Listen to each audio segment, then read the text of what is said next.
Thank you very much, Antoine, and thanks for the Editorial. I would like to take a topic today, which we teased at, or let's say we discussed that a little bit 2 months ago. Numbers from reports from analytic firms, so market numbers. My question really is, do you really believe the market numbers you get from reports from Frost & Sullivan and from all the others, market and research, on how they name? And I will give you some examples for that, why I don't really trust them. Let's take an example.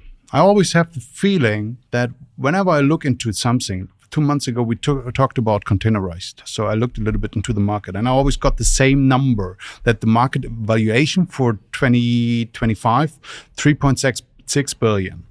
All same numbers. And I was thinking to myself, if you and I would go to IFAD separately and you would ask 100 people where they come from, I would ask 100 people where they come from. Would we get the same number? Would we really get the same number? Most probably not. You would get a number, I would get a number, but the trend would be somehow right. So that means most probably 80% are from Germany. And then we get this curve. I don't get why they get all the same number. Are they asking really the same people? Most probably not. Most probably someone put some effort in that study and all the others, they are just purchasing this, put another label on that and sell it to the market in just a different style. And that also makes me think, because I get contacted by consulting companies like Boston Consulting or KPMG, and they want to know about the water market, the water industry, how it works, evaluation, things like that. Just in the way how they ask the questions, I realize in a minute that they have no clue about the market. They put APCs and OEMs and tech suppliers together and they say, well, this APC, he is producing membranes because he is offering MBR. But it doesn't work. It doesn't work like that. And my favorite example here is always, if you look into ZLD, Google ZLD market, and you will get a couple of reports and where you can have the first page or you can just look into that.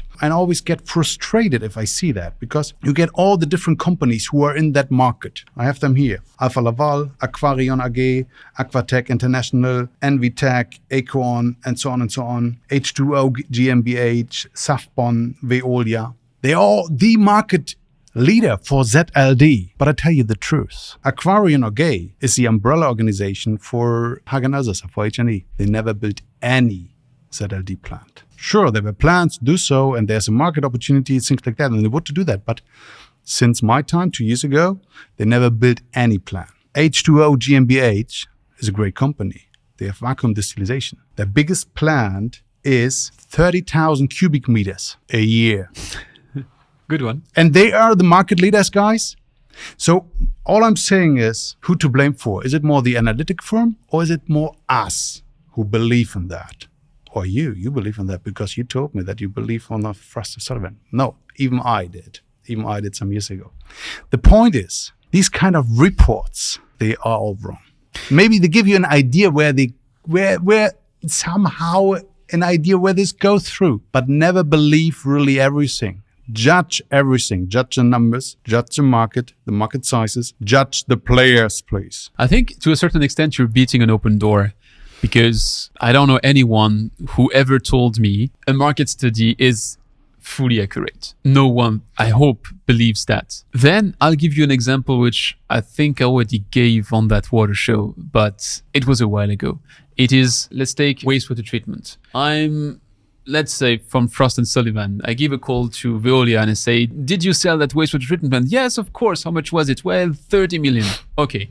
Then you give a call to Veolia Water Technologies and you say, did you do the MBR inside? Yeah. How much would it cost? Oh, 6 million. So now it's 36 million. And then you give a call to Enviro Chemie, where we are today. Say, did you do the flotation? Oh, yes, we did the flotation. How much was it? 1.2 million. Now it's that same plant is worth 37.2 million, and so far and so on. At the end of the day, that plant is not going to be worth its real worth. It's going to be worth 3, 4, 5 times, because at some point they give me a call and say, did your company do the ball valves? Yes, they did the ball valve. And then you recount all the ball valves everywhere. So yes, those numbers are wrong, and we all know they are wrong. That's the first step. Then there's a second story, which I believe I already said on that microphone. I used, in my Suez times, I used to get a call every 3 months of the same market research company, which was asking me, so how are you since the last time we spoke? What are the projects you're working on? And what's the size of the market and this and that? And guess what? Every single time they called me, I was the best sales guy in the history of the universe, because I was always give So you them were like, lying. Yeah, I'm not really. I was saying I have a 100% hit rate. So it means that if I was offering on a plant which would be worth 12 millions, but which at the end of the day, because you negotiate, because you reduce the scope, would be maybe 9 millions, and which I would have maybe a 20% chance of winning, I would still tell them it's a 12 million plant. So if they gave the same call to my competitors 3, 4, 5 times, they would estimate the market to be 60 million when in fact there was only one 9 million plant. And if they gave me a call and then 3 months later they gave me the same call, chances are that same plant is still under development. So I would give them the same number several times, which they would add up. So you're right. And third and last example, which goes into your direction, and then I tell you also on what I disagree. I think you and me are in that same circle of these consulting companies, which want to have half an hour of your time or 1 hour of your time, and they come with questions. And I can totally subscribe to what you said, which is they ask questions. No clue. It's like, they ask questions which make absolutely no sense. And sometimes I write this in. Your question doesn't make any sense. What do you think will happen? They will not contact me. yeah. It means at some point, if you get paid 250 or 300 euro or 400 euro for half an hour, you'd rather tell them what they want to hear. And that means you are adding confusion to the confusion. So all of that, right.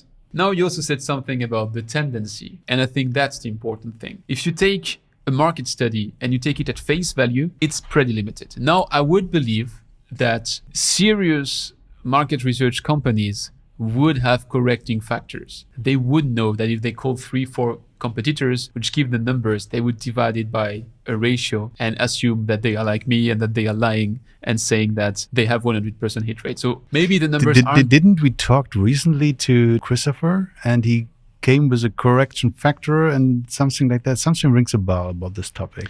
He said something that he was somehow... Christopher Guesson, when he was on my podcast, admitted very openly that on the desalination market, it goes in waves, and that the last time it peaked, they had not anticipated right. It was a peak and that it would be dropping, and they were modeling a growth which then never happened, and that people anticipated that growth and did the investment for that growth. And that's what makes me say that some of these research companies are also pretty good in what they do, because honestly, it takes a lot of guts when you're GWI to come tell on my recorded microphone, which will be then streamed out to the water industry, that you screwed. And it also shows that they are working continuously to better the models and to try to anticipate all of that. And then no one is able to read the future, but still they can give you a better estimate of the future than you would by just doing like that. Okay, got it. But let's say you work in business development. I did as well. So, and there must be something we have in our pockets if it comes to the discussion, where do we go next? But wouldn't it be better if we have our own research? For sure, maybe not as big as the Frost and Sullivan one, but why not going out to clients, or let's say take a handful of people, put them on the phone, you call these guys from the industry where we want to go to and have your own research. It's the same with marketing. No one from marketing I know in the industry has ever talked to the client and say, okay, where do you get the information from? And they asked 100 different companies. And then they all say this. And then you put all your efforts in marketing to that direction. It's the same with business development. No, in fact, we are taking these reports, pay thousands of euros and say, okay, that is where I have to go to. I have to go to China because China is the biggest market and it's a double-digit increase in market revenue. I have to be there because this report is saying that. And these are the market players, so we have to beat them. We rely quite often, we use these kind of reports to justify whether we do something with our companies, and we do it in a wrong direction.